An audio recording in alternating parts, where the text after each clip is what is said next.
Tanong ni Yen Yen Taglukop. Sir, bakit ang sa akin hindi masyadong fluffy ang chiffon?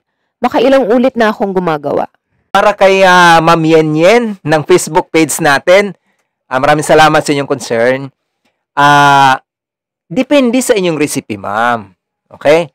Ba't hindi nyo itry ang recipe namin dyan? Marami kaming recipe niyan dyan sa aming playlist ng aming YouTube channel at sa aming Facebook page. Basta masipag lamang po kayo maghanap. Pag hindi kayo masipag maghanap, ay wala kayong makukuhang magandang recipe. Kumbaga, kasi sabi nyo, hindi talaga nagiging floppy. So, isa rin dahilan yan sa pag-fold. Kailangan ng pag-fold po ninyo, wag lusaw. Kasi pag lusaw, lalo pa, pagkalagay ng molder, ganyan, tak-tak ng tak-tak para daw mag-ganyan. Hindi ko po ginagawa yan kasi ang butter kasi ng ating chipon na floppy ang gusto nyo, napakagandang ilagay. Hindi siya lusaw.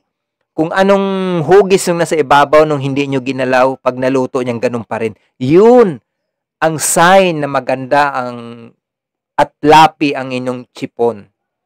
Subukan yung gumawa ng chipon na talagang wala ka makikitang guhit sa ibabaw.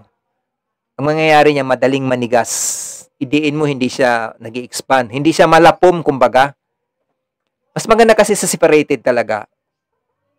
Parang foam ang ating nahawakan, nadidiin natin. Ang volume. Try nyo po, ma'am. Balikan nyo po kami or pag nakagawa na kayo, mag-comment kayo ulit. Okay?